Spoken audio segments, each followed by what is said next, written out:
memicu rasa cemburu. Nah, kalau si majikan wanita itu sudah cemburu, nah dia akan membuat hidup kita itu malah makin sulit. Tidak cuman soal pekerjaan, bahkan untuk hal-hal yang harusnya tidak ada diada-adain kayak gitu. Jadi keren ya dong. Nggak ada harus diada-adain. Iya, banyak kan kayak gitu. Terus apalagi karena tahu kenapa? Kenapa? Wanita itu tidak butuh alasan untuk membenci dan menyukai. Great, yes, betul. Hah? Anda bisa memahami kan? Iya, benar. Wanita itu tidak butuh alasan dia untuk menyukai dan membenci. Kalau suka, dia suka aja. Kalau mau benci, benci aja. Itu wanita. Beda sama laki-laki. Di situ ya. Loh iya dong. Loh nggak Anda ngerasakan begitu nggak? Iya, karena kita lebih banyak pakai perasaan. Dan perasaan itu kadang-kadang nggak bisa diomong, nggak bisa diungkapin kan? Bukan. Makanya kenapa wanita itu gampang diperdayai? Karena itu. Bisa suka tanpa alasan, bisa benci tanpa alasan juga. Itu dua hal. Untuk dalam segala hal hubungan, hubungan. Kalau wanita itu mempunyai logika yang lebih kuat dari perasaannya, maka dia cenderung mandiri. Logikanya lebih kuat dari perasaannya. Tapi kalau perasaannya lebih kuat daripada logikanya, di situ lebih banyak tersakiti. Jadinya kayak cengeng, lebih terenyuh, sensitif, gampang kasihan. Oke. Jadi itu makanya memahami psikologi wanita. Dari kehidupan ini kenapa gitu loh. Wanita itu merasa gampang tersakiti. Ya kan?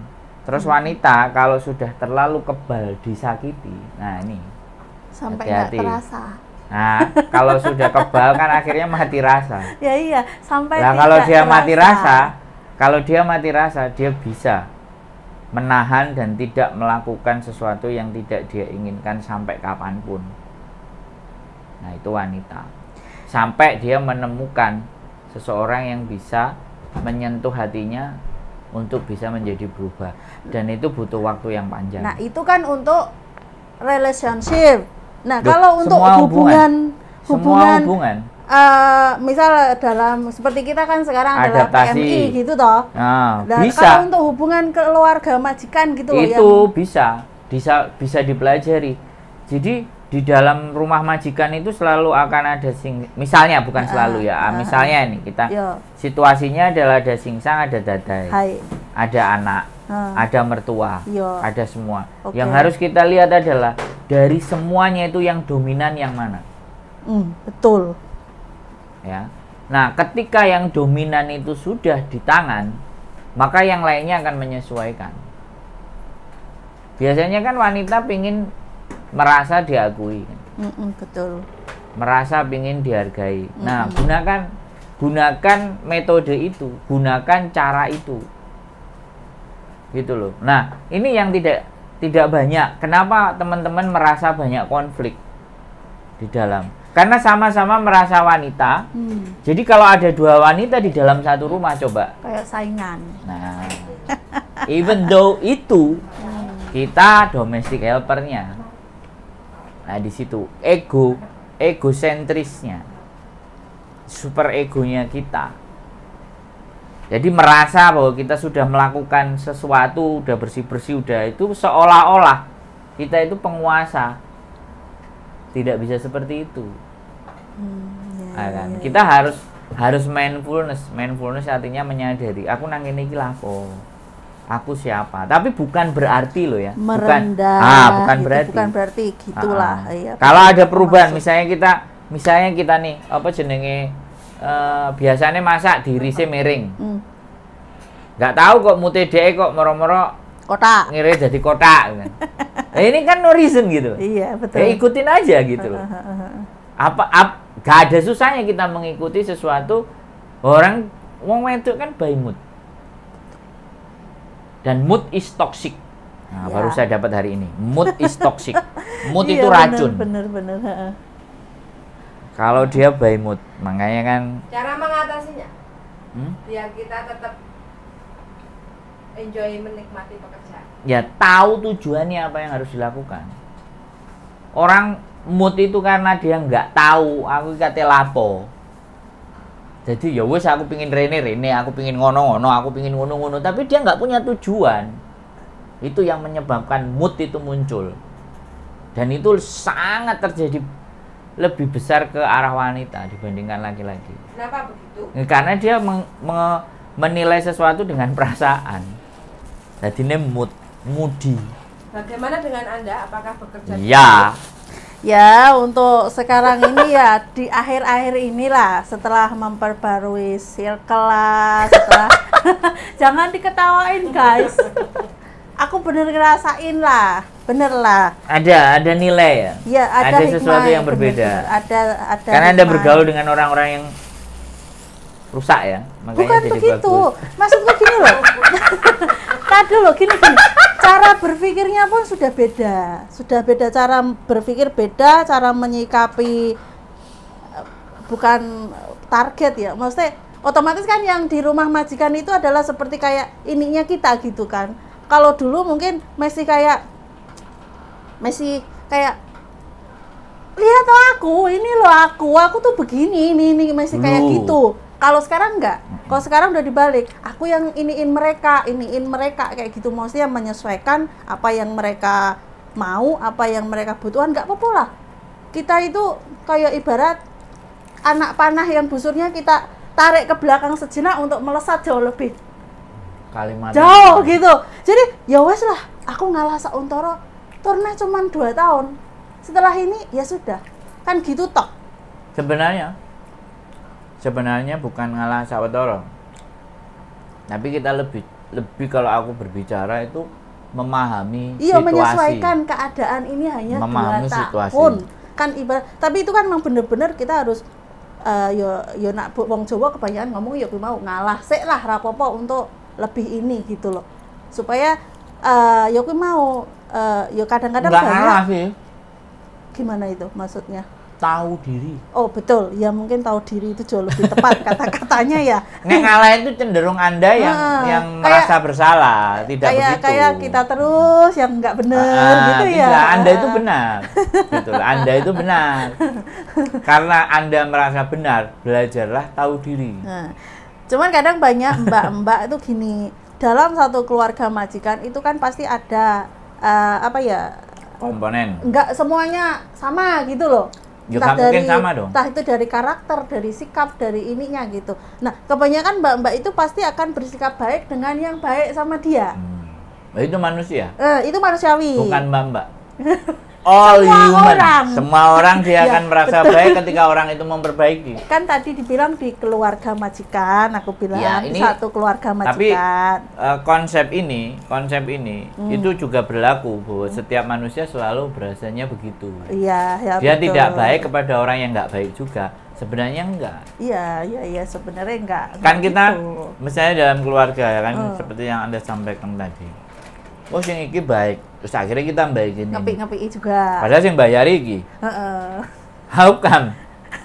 jadi yang salah satu itu tadi mungkin dia ada rasa, kok aku yang bayar, kok dia yang ini malah enggak ini itu. Kok malah enggak respect sama aku, kok malah jutek sama aku, kok malah ini sama aku. Mentang-mentang si yang ininya baik gitu. Saya pernah ada yang curhat.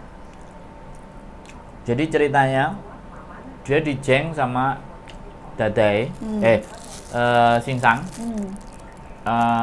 perjaka tua, punya adik, adiknya punya istri. Nah si adiknya ini punya istri kena kanker, dibawa ke rumahnya, karena kakaknya punya pembantu. Akhirnya si cecenya tadi disuruh bantuin ini. Ya namanya cecenya baik ya dibantuin, tapi omongannya kasar.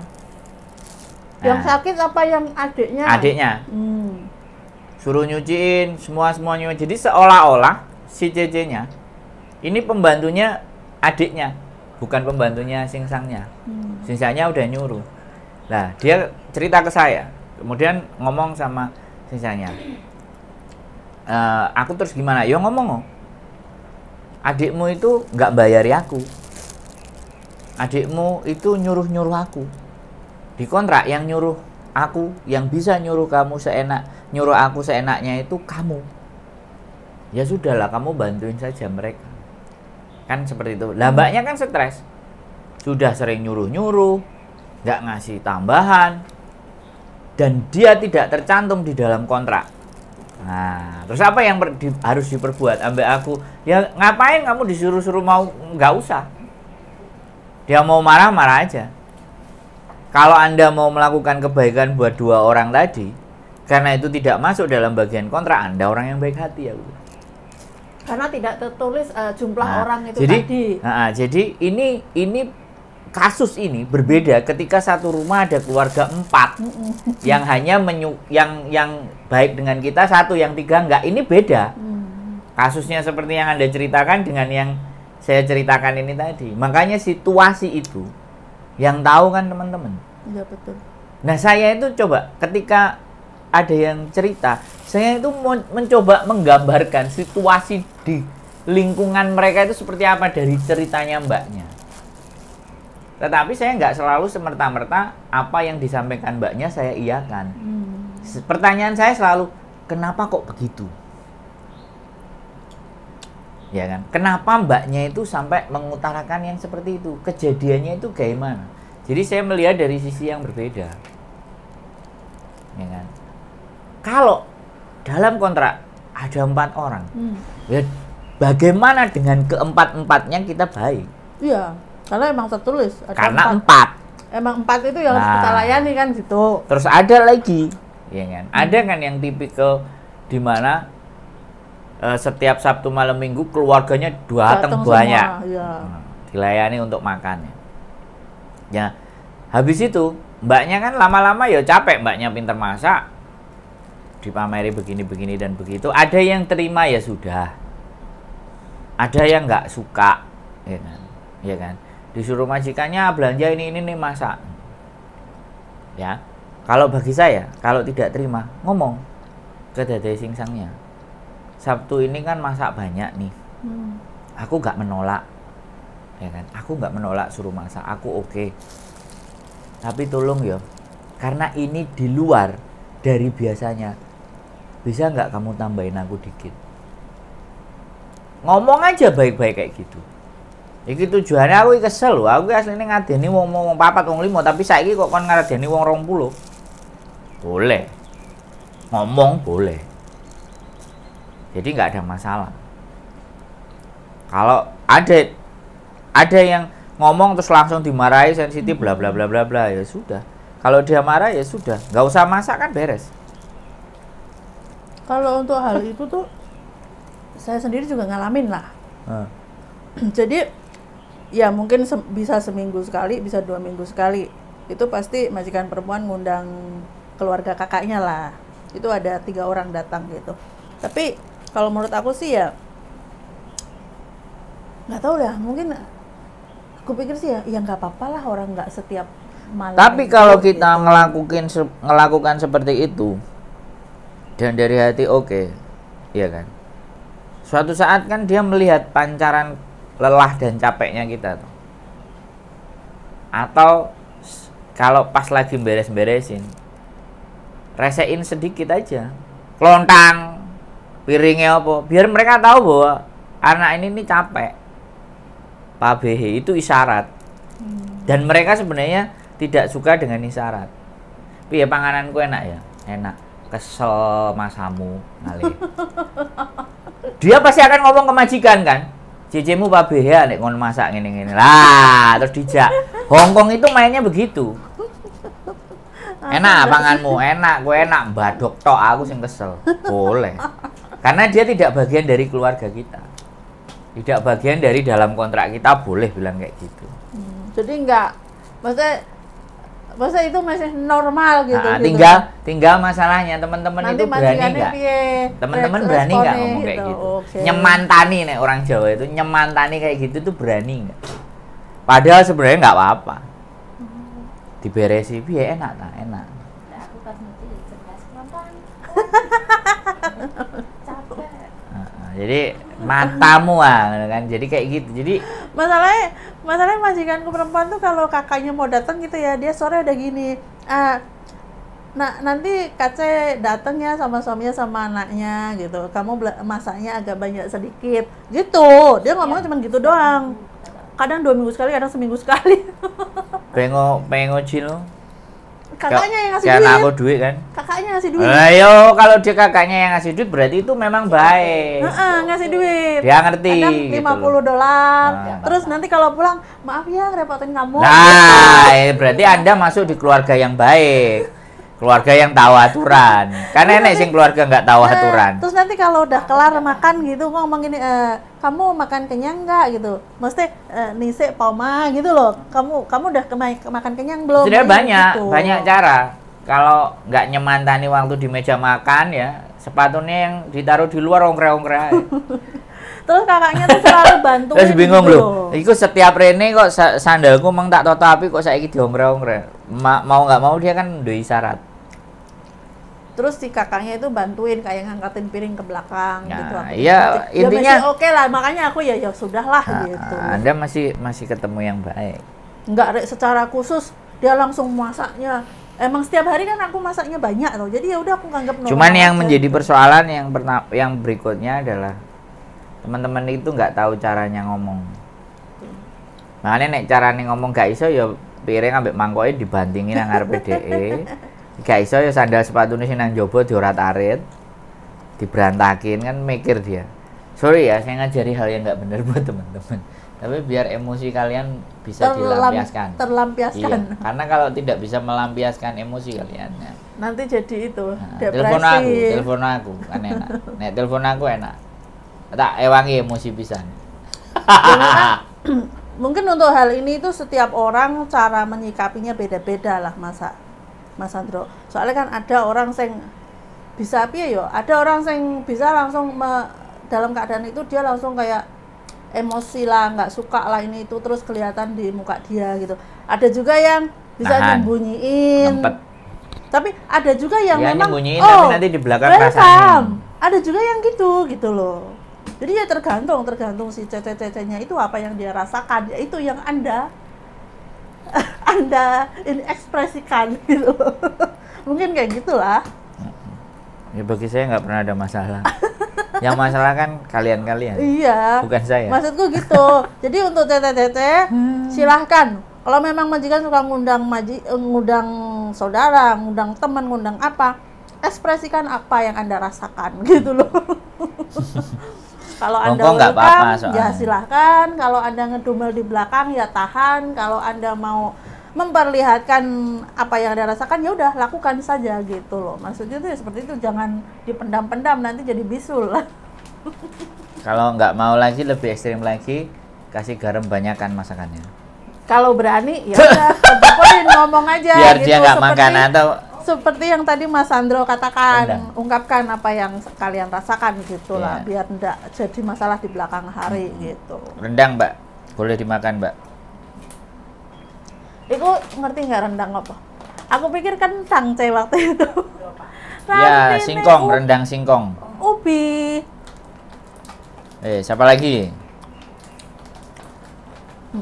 Apa lagi? Apa lagi ya? Aku masalahnya itu satu demi satu, sedikit demi sedikit itu sudah kelar. Sudah bisa ngatasin lah. Maksudnya, ada yang nggak ngatasin. Apa? Hah? Apa? Nek kepingin cilik piye? Kok itu lagi yang bukan itu. Sekarang jangan mengomongkan itulah. Nah, saiki kabeh nek kepingin cilik piye? Saru loh ya. Nggak boleh dibahas di sini. Tak takoni, kabeh kan kepingin kan? Nah, saiki kepingin piye? Ya, jadi Anda tak takoni. Jawabannya adalah tergantung. Beli manuk-manukan. Bukan. Beli manuk karet. Tergantung tingkat keimanan kalian. Betul. Oke. Itu aja dimatiin. Oke, terima kasih. Sehat selalu buat kalian. Keep stay tune my YouTube channel and see you next video. Bye bye.